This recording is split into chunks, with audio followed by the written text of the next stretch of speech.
Boa noite a você que acompanha a Canção Nova. Estamos começando Além da Notícia, nosso jornalismo apurando e discutindo realidades da nossa vida.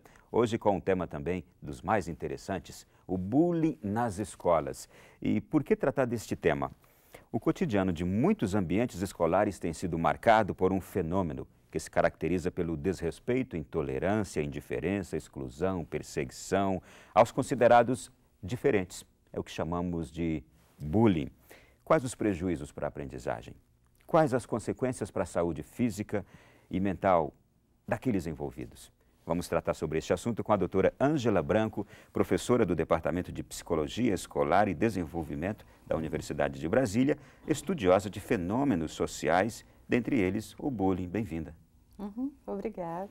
E também conversaremos com o Dr. José Augusto Pedra, psicólogo especialista em bullying escolar, fundador do CEMEOBS, Centro Multidisciplinar de Estudos e Orientação sobre o Bullying Escolar. Bem-vindo, doutor. Muito obrigado.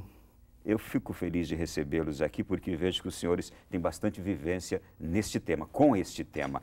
Doutora Ângela, a senhora trabalha o estudo de fenômenos como o bullying. Mas faça uma apresentação de tudo que a senhora faz. Na realidade, desde que eu me formei em psicologia, desde que eu venho atuando na universidade pública, o tema de socialização tem sido bastante importante e tem orientado as pesquisas que a gente desenvolve, os trabalhos que a gente vem realizando. E o meu tema de doutorado, por exemplo, foi em educação infantil, no sentido de ver como que a escola contribui de uma ou de outra maneira, particularmente através dos professores, no sentido de desenvolver formas de relacionamento entre as crianças.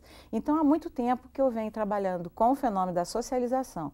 E dentro desse fenômeno, né, a gente vê, infelizmente, um crescendo daquilo que nós chamamos de interações do tipo agonísticas, são interações negativas, são interações que envolvem algum tipo de agressão e de violência, que estão cada vez mais frequentes nesses ambientes escolares, da pré-escola à universidade. Então, nós começamos a trabalhar de uma forma mais sistemática com relação à promoção da cultura da paz. E, ao fazer isso, nós temos que necessariamente prevenir o bullying e, para prevenir o bullying, compreender como esse processo se estabelece nas salas de aula.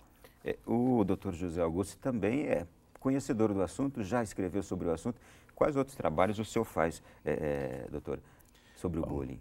Desde o ano 2000, quando esse assunto chegou ao país, nós pudemos ter acesso e o conhecimento e o estudo e pesquisa desse tema. E de lá para cá começamos realizando palestras em escolas, seminários, promovendo capacitações de profissionais de educação, gestores, alunos, conscientizando pais e educadores. Posteriormente criamos o CEMEOBS, que é um centro multidisciplinar, é único e pioneiro no país e que também tem uma titulação de OCIP, não é? Então se propõe a prestar serviços nessa área. E desenvolvemos, a partir daí, pela necessidade, pelas demandas que o assunto colocava, desenvolvemos a Escola da Família, criamos a Escola da Família, Pais Legais, Escolas Geniais, para orientar os pais na criação de filhos, para minimizar o comportamento agressivo. Adotamos a cultura da paz como sendo uma estratégia, uma saída para a fenomenologia. Desenvolvemos oficinas temáticas para trabalho juntamente aos alunos, né, bem como aplicação de pesquisas e instrumentos para avaliarmos essa realidade nas escolas. Também desenvolvemos várias capacitações, capacitamos em Brasília o batalhão escolar, a Polícia Militar, trabalhamos com a Secretaria de Segurança, na área de saúde e direitos humanos, porque esse tema envolve várias áreas, né, não apenas a educação. Realizamos em 2006 o primeiro Fórum Brasileiro de Combate ao Bullying, com todos os segmentos da sociedade foram convidados, e lá elaboramos a Carta Aberta de Brasília, em que chamávamos a atenção de todos os segmentos das autoridades para a relevância do tema. E recentemente, agora, em novembro do ano passado, realizamos o segundo Fórum de Combate ao Bullying, com audiência pública no Senado, com participação em audiências na Câmara, e já realizamos aqui em Brasília várias audiências públicas na Câmara Distrital. E neste segundo fórum, formamos a primeira turma de orientador de convivência, uma nova profissão para o mercado, para orientar profissionais, tanto para atuarem no âmbito escolar como nas empresas, no enfrentamento da violência. E também formamos os nossos coordenadores regionais de projeto para atuar nas 5 regiões do país. Então, isso já está acontecendo, já deflagramos esse processo, estamos agora expandindo o nosso trabalho para melhor identificar essa realidade no país, uma vez que não temos uma pesquisa de âmbito nacional quanto à realidade do bullying, né? Então, nós queremos mapear essa realidade, assim como propusemos no segundo Fórum Brasileiro as soluções. Existem soluções, sim, e são viáveis. Muito bem. O que é o bullying para vocês, doutora Ângela? No momento atual, devido a essa popularidade do termo, ele passou a ser aplicado a toda e qualquer forma de agressão ou mesmo de violência que você observa, por exemplo, no ambiente escolar e às vezes até fora do ambiente escolar. O que nós temos que fazer, numa perspectiva de análise, para entender melhor o fenômeno, vamos procurar caracterizar o bullying escolar naquilo que ele tem de especificidade. O que é específico do bullying escolar? Algumas pessoas, por exemplo, acham que brincadeiras de mau gosto são sempre bullying. Só que o que é brincadeira de mau gosto? O próprio termo é contraditório, porque se a brincadeira é para trazer diversão e alegria, quando ela passa a ser de mau gosto, ela já sugere a existência de um possível bullying ali encoberto que possivelmente está sendo percebido de uma forma muito explícita e muito forte pela vítima, né? A pessoa que sofre aquele tipo de agressão. Então, eu diria, numa tentativa de definição de que realmente são atos repetitivos, né, de perseguição, de implicância, de humilhação, de desprezo, e que podem se colocar em vários níveis, em nível verbal, nível não verbal, ou seja, agressões físicas acontecem também, de humilhação, dos mais diferentes tipos de humilhação podem ser incluídos no bullying. E esse bullying vai normalmente na direção daqueles que são percebidos pelos colegas como sendo, você colocou, diferentes. Na realidade, não é só o diferente, é o mais fraco.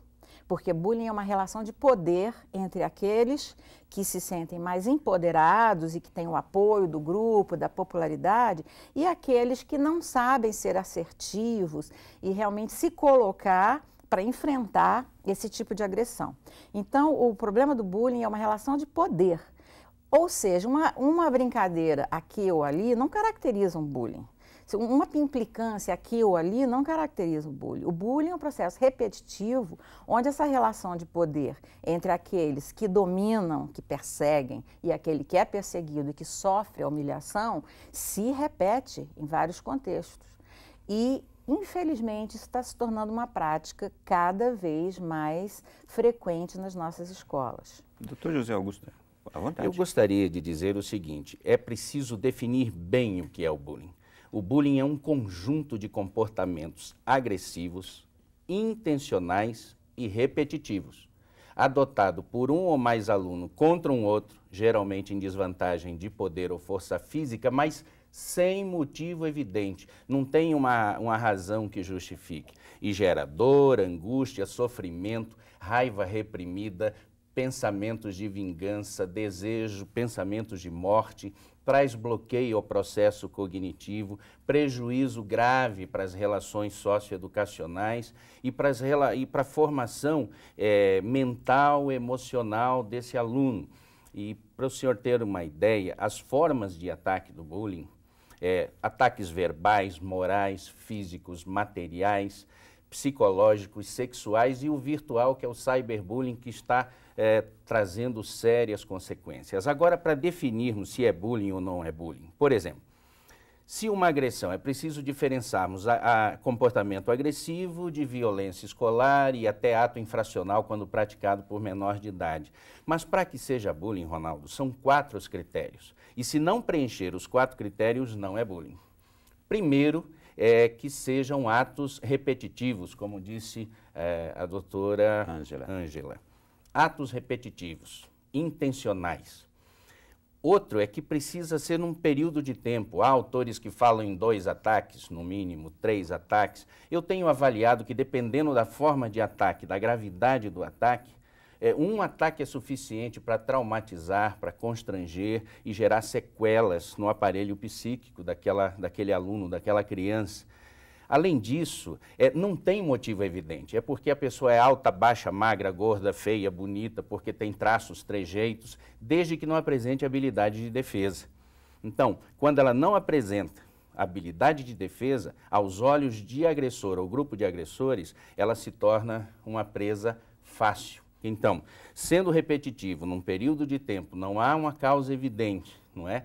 E a pessoa não consegue revidar, nós temos então o enquadramento no fenômeno bullying. É preciso dizer também que o bullying é uma síndrome psicossocial e é expansiva, porque ela tem um rápido poder de propagação muito maior do que tentativas isoladas possam na tentativa de conter. É uma síndrome de maus-tratos repetitivos. Então, eu tenho dito, e hoje já começa a haver uma conscientização maior, nós estamos diante de uma epidemia. O bullying é epidêmico. E para exemplificar, eu gosto de citar a dengue. Não adianta eu, na minha casa, combater a dengue, se na minha rua não se combate a dengue. É preciso combater no bairro, na cidade, no país. Do contrário, a dengue prolifera. E o bullying, por ser uma epidemia e ter um rápido poder de propagação, a escola sozinha não resolve o problema de bullying. Então, nós precisamos conscientizar e tomar medidas drásticas de enfrentamento, de prevenção, de combate a esse mal. Por quê? Ele atinge hoje cerca de 1/3 da população estudantil no país. Isso envolve cerca de 6 milhões de crianças que estão vivendo um dos papéis, ou como uma vítima típica, ou uma vítima provocadora, uma vítima agressora, ou um agressor propriamente dito, ou um espectador, que na literatura é dito que não pratica, não sofre o bullying, mas ele pode acentuar muito o sofrimento da pessoa.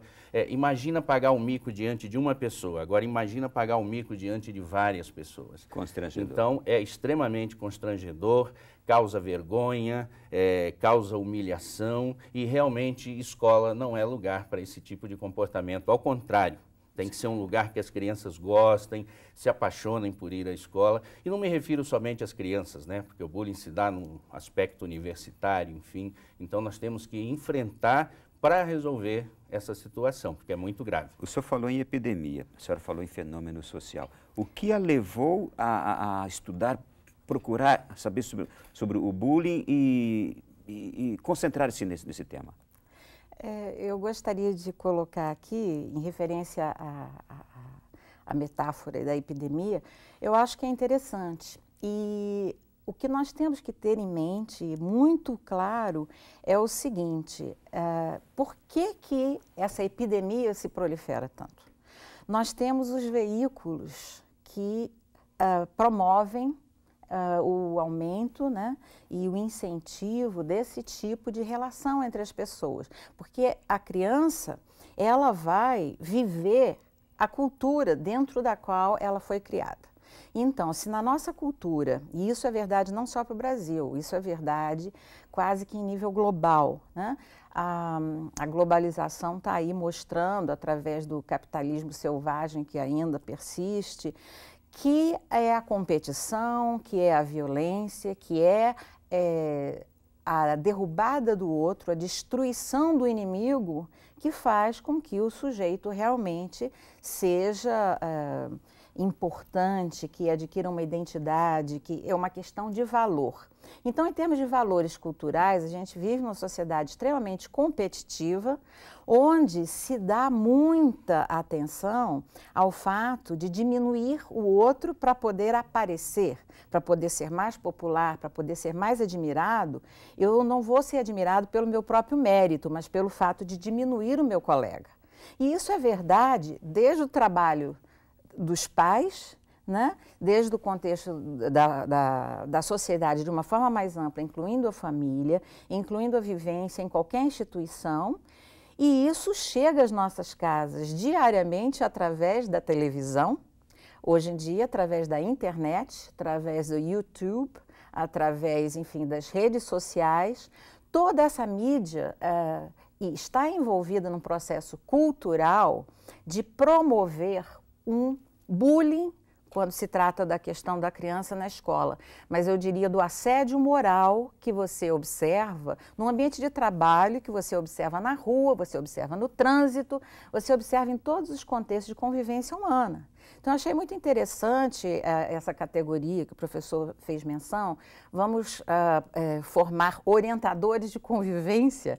Eu acho que essa função de orientador de convivência sempre é interessante ter alguém a mais trabalhando numa equipe educacional.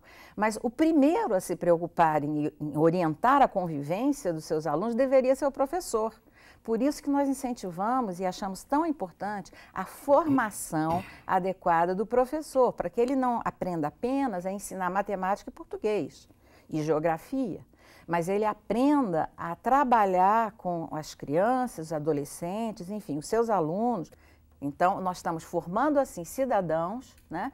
E estamos exercendo a nossa capacidade de sermos cidadãos também ao podermos favorecer esse tipo de socialização entre as pessoas de nossa sociedade. Está muito bom até agora tudo que temos conversado.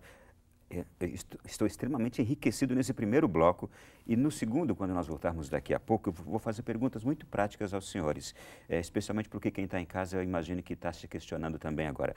Como saber se meu filho é vítima de bullying? Porque ele não fala. E é constatado que, de fato, se segura por muito tempo essa barra pesada. Quais os sinais por ele apresentados? O que fazer ao constatar essa realidade? Daqui a pouco, no nosso próximo bloco.